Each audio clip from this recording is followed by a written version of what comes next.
지금부터 인장에 대한 이야기로 들어가게 하겠습니다. 전각이란 무엇인가 이건요. 일종의 전각에 대한 정의라고 하겠죠. 전각이라고 하는 것은 가장 짧게 줄여서 이야기하면 인장 예술입니다. 인장, 도장입니다. 도장.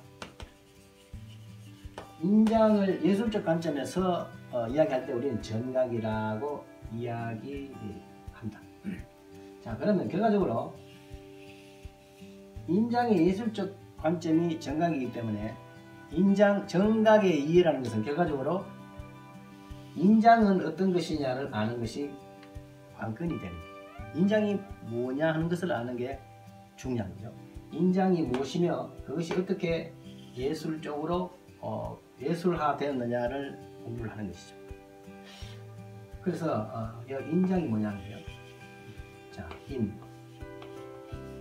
인자, 장자는 사실 똑같은 말인데 뒤에 두 개가 붙어서 인장이 됐어요. 인하기도 하고 장하기도 하고 뭐 시대에 따라서 이 도장을 부르는 이름이 뭐 도라고 하기도 하고 많이 이름이 많이 있어요. 제일 최초에는 이 세라는 단어를 붙이기도 하고 여러 가지로 돼요. 그래서 뭐 신이라고 붙이기도 하고 뭐 시대에 따라서 인장을 부르는 단어가 틀렸는데 그 중에서 인자하고 장자가 선별이 돼가지고 인장이라고 통상 우리가 쓰는 단어로 되어 있죠.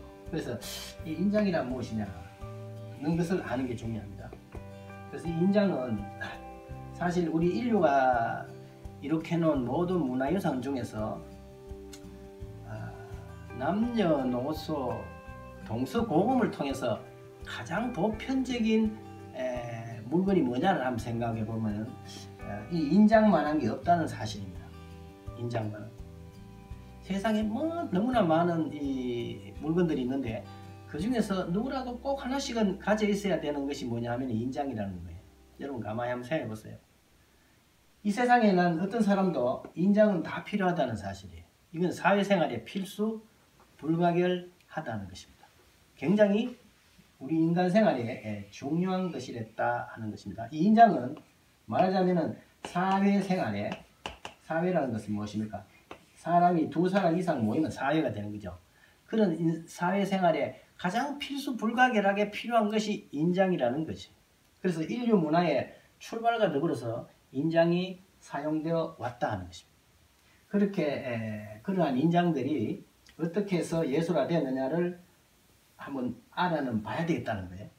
그래서 이 인장에 현재 우리가 발견된 실제적인 물건을 중심으로 해서 중국을 중심으로 한 이 은나라 때부터 인장이 있었다는 것을 뭘 보고 할 수 있냐면은 은나라 때 문자인 각골문자 자료에 도장인자가 나온다는 사실이죠.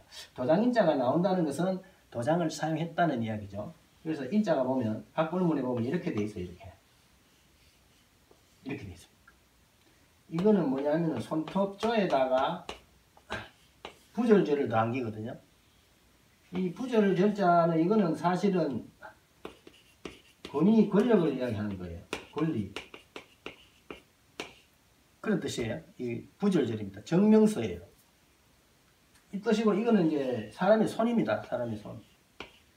이건 사람의 손인데 단순한 사람의 손이 아니고 어떻게 보면 절대자의 손이에요. 절대자. 네? 그래서 어떤 권리와 권위 이런 것을 어떤 절대자가 이렇게 인정하고 표시해 준다는 그런 의미를 가지고 있습니다. 그래서 인장에 대한 인자의 연구만 해도 사실 굉장히 복잡습니다만은 시간상 약하기도 하고 인장은 고대 사회부터 은나라 때부터 인장을 사용했다는 것이죠. 그건 사회생활에 필수 불가결한 것이기 때문이다. 이러한 인장이 쭉 와서 중국 주나라 때에는 나라가 넓어지면서 인장이 역시 더 확산되기 시작합니다. 그죠? 예를 들면 사람과 사람이 있으면 돈을 주고 빌리고 받거나 물건을 주고 받거나 할 때 있죠. 그때 그냥 주고 받지는 않죠. 빌리거나 이럴 때는 뭔가 뭐 확인이 필요하죠. 요새 도장 찍고 이렇게 하듯이요. 그때 인장이 필요했던 것이 경제, 사회, 뭐 이런 정치에서도 그렇게 주나라 때 확산이 되었던 인장이 특히 언제냐, 이 진나라 때 와서, 진나라 때는 문자도 통일이 되었지만은 진나라 때서는 중국의 모든 체제가 기초가 확립되던 시기랬거든요. 문자도 정리되고 뭐 도량형도 정리됐듯이. 그래서 진나라 때 오면서 정치 집권 제도가 일단락이 돼서 인장 제도가 확립이 된 것이에요. 인장 제도를 우리 줄여서 인제라고 합니다. 그래서 결과적으로 이거는 정치적인 발전과 관계가 굉장히 깊습니다. 정치가 확립이 되면은 인장제도가 확립이 된다는 거죠. 주나라 때는 정치가 확립이 안 되기 때문에 인장제도가 굉장히 분산돼 있어요. 알 수가 없어요. 그런데 진나라 때 와서 1차적으로 인장을 정립을 하는 거죠. 그래서 인제가 시작이 되는 겁니다. 왕은 어떤 도장을 어떻게 새겨서 어떻게 하고 어떤 신부는 어떤 재료에 어떤 크기로 무엇을 새겨서 사용해라 하는 거죠. 그래서 진대 때부터 인장 제도가 시작이 됩니다. 그래서 진 이후에 진은 오래 가지를 못했죠.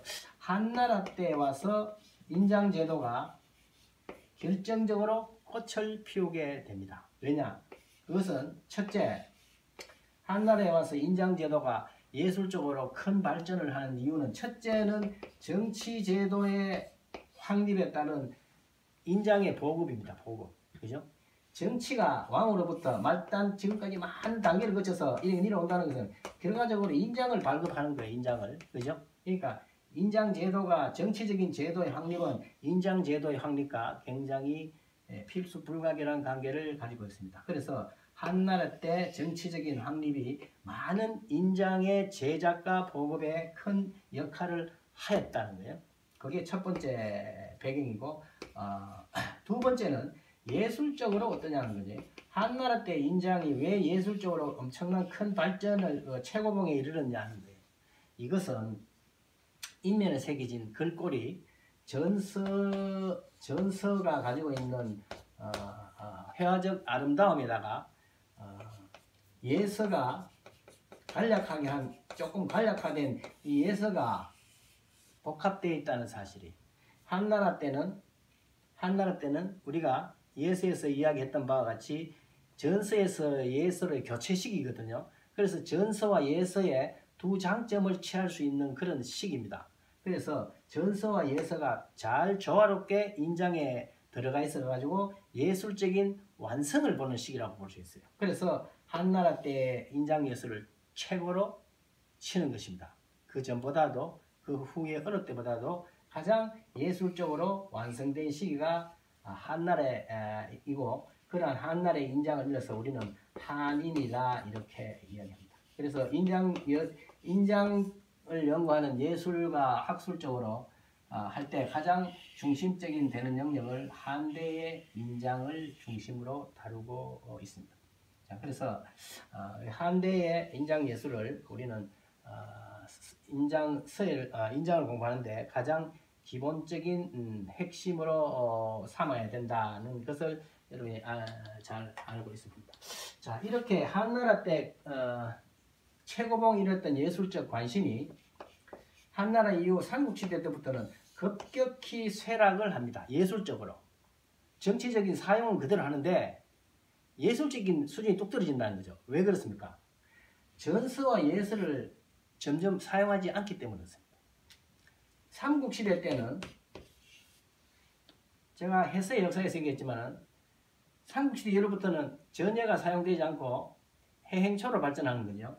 그래서 전예를 사용하지 않기 때문에 예술적으로 뚝 떨어져 버린다. 그래서 언제까지 이게 지속이 되느냐? 서예사를 잘 이해를 해야 되겠죠. 전서가 삼국시대 때부터는 전서가 안 쓰여져요. 그래서 그게 어디까지 가느냐 하면은 명나라 말까지 갑니다. 명말까지 전서는 거의 안 써요. 그렇기 때문에 인장의 예술적인 수준이 계속 떨어지는 거예요. 하다가 언제 청나라 때 와서 고대 문화에 대한 관심이 인장 연구를 하고 인장에 대한 관심이 예술적으로 연결이 되면서 인장 학문을 보통 인학이라고 그래요. 인장에 대한 학문적인 영역을 인학이라고 해요. 그리고 예술적인 학문 영역을 정각학이라고 합니다. 정각학이라고 할 만큼 이 영역이 생깁니다. 인학이 예술적으로 정각이 되면서 정각에 대한 학문이 수립이 되니까 자연히 예술적인 것이 꼽히게 되어 있죠. 그래서 정각이라는 새로운 인장이 예술적 수준으로 부상하기 시작하는 게 명말청초예요. 그 결정적인 역할을 하는 사람이 누구냐? 명나라 말에 나타난 문팽이라는 사람입니다. 문팽이라는 사람이 당시 최고의 지식인인데 직접 도장을 새겨서 자기 작품에 찍기 시작한 사람이 문팽이에요. 그래서 정각의 시조라고 우리가 일컫죠. 그전에는 도장 새기는 사람이 그냥 새겼어요. 장인이 새겼는데 이 문팽이라는 사람은 직접 본인이 석재 인장에다가 직접 쇠붙이로 새겨가지고 사용하기 시작하면서 새로운 예술적 분야로 올라서기 시작했던 것입니다. 그래서 청나라에 와서 이 정각예술이 새로운 문인예술의 영역으로 플러스된 거예요. 그래서 보통 우리는 문인화를 이야기할 때 서예 있죠. 서예, 그 다음에 회화 있죠. 회화, 그림, 그죠? 그림 있고 사군자라든지 문인화 영역이 글씨하고 그림하고 요 두 개, 요 시가 있죠. 시서와 이렇게 연결되는 게 문인화의 기본 요소라고 그랬는데 청나라에 와가지고 이 인장이 들어붙어가지고 또는 각이 들어붙어가지고 새로운 영역으로 같이 연결이 되기 시작했던 것입니다. 그래서 인장인 또는 각이라고 이렇게 이야기를 해요. 자, 그래서 인장이라는 것이 인류 문화의 발생과 더불어서 생겨나서 문자가 생겨났던 은나라 때부터 문자가 만들어지면서 인장도 고고학적으로 발견이 되어 있습니다. 하면서 역사적인 진척을 거치는데 진대에서 1차적으로 인장제도가 시작이 되고 그것을 이어받은 한대에 와서 인장제도가 예술적으로 완성이 되다가 삼국시대 이후로 전설을 서지 않은 관계로 예술적으로 쇠락했다가 청대에서 이 고대 인장이 연구가 되면서 새로운 예술적 영역으로 부상하여서 정각이라 명명하고 그 인장이 문인화에 연결이 되면서 문인미술의 마지막 어떻게 보면 서예술의 꽃으로 등장하기 시작했던 것입니다. 그래서 사실은 우리가 이제 서화예술을 이거 통칭할 때 시서화 이렇게 돼 있죠. 뭐 글씨 하나 쓰는 것도 어려운데 시까지 아는 것도 어렵고 그림까지 연결하는 것도 어려운 영역인데 거기다가 또 정각까지 더해서 전체를 하나의 바운더리로 이렇게 하나로 볼 수 있는 거죠. 그래서 가장 바람직한 작품이란 또는 감상이란 무엇인가? 시를 읽어서 그 사람의 문학성을 이해하는 것이 핵심적인 일이고 그 시를 어떻게 그림으로 풀어내느냐 하는 그림을 이해하고 그리고 그 시를 쓰는 그 글씨의 예술성을 이해하고 그리고 마지막으로 거기 작품에 찍혀져 있는 인장이 어떤가를 이해함으로 해서 완벽한 예술적 감상을 하게 되는 것입니다. 그래서 인장까지 보는 경우는 아주 드뭅니다. 뭐 이런 것은 어느 정도 하는 사람이 많은데 정각까지 직접 새기고 거기에 찍혀진 작품에서 인장의 사용까지 알고 하는 경우는 아주 아마 드물다 이렇게 보면 됩니다. 그래서 인장을 서화예술의 꽃이다 하고 이야기합니다. 어떻게 보면 꽃이라기보다는 열매, 마지막 알맹이가 인장 속에 들었다. 근데 실제로 인장을 잘 새기려고 하면 뭐가 필요하냐? 이 세 가지가 다 필요하다는 거예요. 기본적으로 시에 대한 이 시라는 것은 문학입니다. 이 문학은 곧 학문이라고 이야기했죠. 학문적인 배경이 돼야 되고 거기에 전서나 예서라든지 글씨를 알게 되고 단순히 글씨만 새기는 것이 아니고 정각은 이제 들어가면 알지만 거기에는 굉장한 회화적인 요소가 있습니다. 회화적인 요소. 그래서 그림을 알아야 되는 그림적인 영역이 많이 있어요. 있고 여기에다가 조각의 영역까지 붙어 있는 거죠. 그죠? 그렇기 때문에 굉장히 복합적인 영역이다 이런 거죠. 아주 작은 공예품, 여기 보면 결과적으로 이거 하나의 공예품입니다. 공예품인데 작은 공예품 안에 시, 서, 화, 각 이 네 가지 요소가 집약되어 있는 게 인장예술이에요. 일반성을 잘 몰라서 그렇지. 그래서 동양예술의 총체적인 종합예술이다 이렇게 이야기할 수 있는 겁니다. 가장 작은 범위에 가장 많은 지식적인 소양과 예술적인 소양이 직결되어 있는 것이 인장정각예술이다 꼭 할 수 있습니다. 그래서 인장에 대해서 사람들이 잘 모르기 때문에 도장쟁이 뭐 이렇게 하는데 도장쟁이도 있을 수 있지만 사실은 정각가라는 것은 예술가의 끝이다 이렇게 볼 수 있습니다. 그래서 인장에 대한 새로운 관심, 역사적인 흐름 속에서 인장에 대한 새로운 위치와 그 관점을 잘 이해를 하시고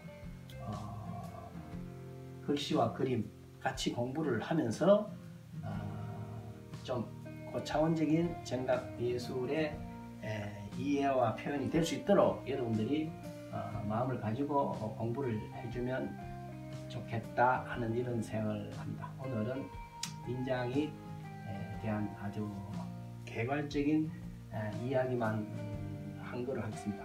더 이상 이론적으로 들어가면은 많겠지만은 과목의 성격상 1차적으로 하는 것이어서 전반적인 이론은 여기서 일단은 생략을 하고 다음부터는 이제 실기와 관계된 것으로 해서 주로 하면서 수업을 1차적으로 진행할까 합니다. 여러분들의 많은 관심을 바랍니다. 오늘 여기까지 하겠습니다.